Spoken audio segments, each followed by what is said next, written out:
کریم جب ہجرت مدینہ کے لیے رخت سفر باندھتے ہیں، راستے میں آتکا بنت خلف بن معبد نامی ایک خاتون کا گھر آیا۔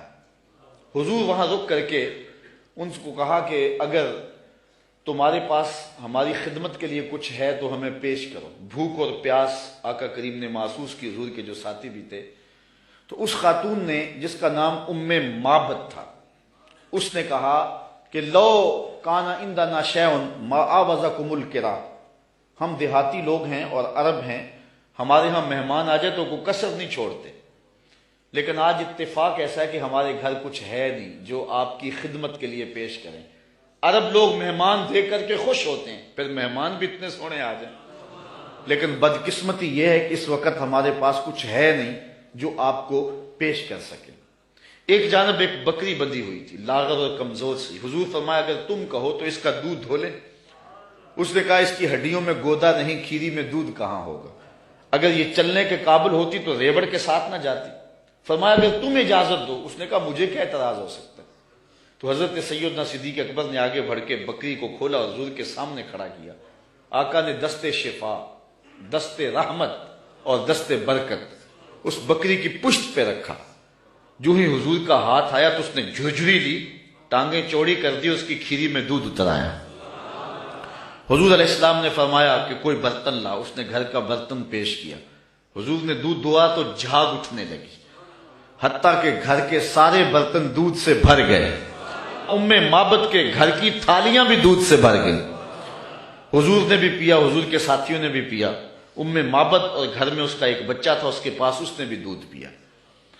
حضور علیہ السلام نے دعائے برکت دی اور چلے گئے۔ معبد کو حضور کا پتہ پوچھنا یاد نہ رہا، بس حضور کے حسن اور جمال میں کھو گئی، اور پوچھنا یاد نہ رہا کون ہو، کدھر سے آئے ہو، نام کیا ہے۔ شام کو جب معبد بکریوں کا ریوڑ لے کر کے واپس پلٹا، اس نے کچی کلی پہ نور برستے دیکھا، انوار اترتے دیکھے۔ معبد کا شوہر معبد کہتا ہے کہ کیا ماجرا ہے، آج ہمارے گھر میں یہ جو رونق ہے اور یہ جو تازگی ہے اور یہ انوار اتر رہے ہیں، کیا ماجرا ہے؟ تو معبد کو حضور کا نام تو پوچھنا یاد نہیں رہا، اس نے اپنے طور پہ حضور کا نام رکھ لیا۔ اس نے کہا آج ہمارے گھر میں مبارک آیا تھا، آج ہمارے گھر میں مبارک آیا تھا۔ معبد پوچھتا ہے کہ مبارک کیسا تھا جو سارے گھر کو روشن کر گیا، وہ کیسا تھا؟ تو معبد تاصف رسول اللہ صلی اللہ علیہ وسلم، معبد حضور کا حلیہ بیان کرتی، کہتی ہے فقالت رأیت رجلا ظاہر البزاط، میں نے ایک ایسا شخص دیکھا ہے کہ جس کا رنگ نکھرا ہوا تھا، جس کا چہرہ چمک رہا تھا۔ اللہ اکبر۔ حدیث بہت طویل ہے۔ کسیم وسیم وفی عینیہ داج وفی اشفارہ وطف وفی صوتہ سہل احول اکحل ازج اکرن وفی عنقہ سطع وفی لحیتہ کساسہ۔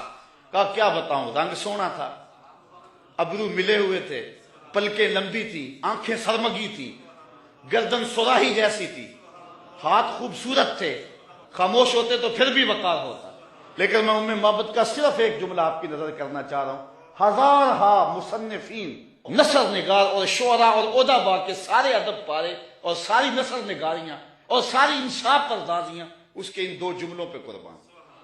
معبد نے کیا کہا، میرے شوہر میں کیا بتاؤں کہ وہ مبارک کیسا تھا، میں کیا بتاؤں وہ مبارک کیسا تھا، بس اتنی بات سن لو۔ ابہى الناس وَأَجْمَلَهُ مِنْ بَعِيدٍ وَأَحْسَنَهُ مِنْ قَرِيبٍ، وہ اتنا سونا تھا جب کوئی اس کو دور سے دیکھتا تو سونا نظر آتا، قریب آ کے دیکھتا تو اور سونا نظر آتا۔ یہ دو جملے اس کے دیکھیے، دور سے کوئی دیکھے تو پھر بھی سونا، قریب آئے تو پھر بھی۔ کچھ لوگ دور سے بھلے لگتے ہیں، قریب آئیں تو نقوش میں وہ کشش نہیں ہوتی ہے۔ کچھ لوگ قریب سے سونے، دور سے دھندلے ہو جاتے ہیں، لیکن کہا وہ اتنا سونا تھا، دور تھا پھر بھی سونا لگتا تھا، قریب آیا تو پھر بھی۔ اچھا یہاں اس نے حضور کی سیرت بھی بیان کی ہے۔ کچھ لوگ دور سے اچھے لگتے ہیں، قریب آ کے اچھے، دور سے اچھے لیکن رشتہ داری کر کے دیکھو تو اچھے نہیں ہیں، کاروبار کر کے دیکھو تو اچھے نہیں ہیں، دوستی لگا کے دیکھو تو اچھے نہیں ہیں، سفر کر کے دیکھو تو اچھے نہیں ہیں۔ وہ کیا کسی نے کہا اس کے لہجے میں یوں تو برف تھی لیکن جو چھو کے دیکھا تو ہاتھ جل گئے۔ کچھ لوگ دور سے سہانے سہانے قریب آئیں تو کان پھٹیں ڈھول کی طرح، لیکن اس نے حضور کی صورت بھی بیان کی اور ان جملوں میں حضور کی سیرت بھی بیان کی. کہا وہ اتنا سونا تھا، دور تھا تو پھر بھی سونا لگتا تھا، قریب آ گیا تو پھر بھی سونا لگتا تھا. دور تھا تو نظریں جھکی ہوئی تھی، قریب آیا تو حیا کے پہرے تھے. عجیب حسن تھا، عجیب رنگ تھا. حضور دور سے بھی سونے اور قریب سے بھی. جنہوں نے قریب سے دیکھا نا انہوں نے کہا کل قمر لیلۃ البدر لم ارا قبلہ ولا بعدہ مثلہ. کیا پوچھتے ہو، 14ویں رات کا چمکتا ہوا چاند تھے حضور. حضور جیسا نہ پہلے دیکھا نہ بعد میں دیکھا. یہ کس نے کہا؟ حضرت ابو ہریرہ نے. جس نے پاس کھڑے ہو کر کے دیکھا، جس نے قریب سے دیکھا اس نے کہا کل قمر لیلۃ البدر. اور جس نے 13 صدیوں کے فاصلے پہ کھڑے ہو کے دیکھا اس نے کہا مکھ چند بدر شاہ شانی، متھے چمک دی لاٹ، کالی زلف تے اکھ مستانی ہے، مخمور رکھی ہند مد بھری. جس نے قریب کھڑے ہو کے دیکھا اس نے کہا کہ چاند چڑھا ہوا تھا اور حضور لال دھاری دار یمنی چادر اوڑھ کے آرام کر رہے تھے. حضرت جابر بن سمرہ کہتے ہیں کبھی اسے دیکھوں کبھی انہیں دیکھوں، فائزہ ہوا اندی احسن من القمر. پھر میں نے فیصلہ کیا نہیں حضور سونے ہیں. جس نے قریب سے دیکھا اس نے کہا کہ چاند سے حضور سونے ہیں، اور جو 13 صدیوں کے فاصلے پہ کھڑے ہو کے بریلی سے دیکھتا رہا اس نے کہا خورشید تھا کس زور پر، کیا بھر کے چمکا تھا قمر، بے پردہ جب وہ رخ ہوا یہ بھی نہیں وہ بھی نہیں. جس نے قریب سے دیکھا اس نے کہا کان رسول اللہ صلی اللہ علیہ وسلم افلج الثنیتین اذا تکلم رویا کالنور یخرج من بین ثنایاہ، کہ حضور کے سامنے والے دانتوں میں ہلکا سا سوراخ تھا اور حضور جب بولتے تھے نور کی کرنیں چھن چھن کے نکلتی تھی. یہ حضرت عبداللہ ابن عباس نے کہا جو پاس کھڑے تھے اور جو 14 صدیوں کے فاصلے پہ کھڑا تھا اس نے کہا تو اجے میرا یار نہیں ڈٹھا، جنوں ویکھ کے چند شرم آوے، ادھی راتی دن چڑھ جاوے، جیو رخ تو نقاب اٹھاوے، تے جے او نکلے سیر کرن نو سارا گلشن سیس نواوے، اتے دھرتی لف لف جاوے.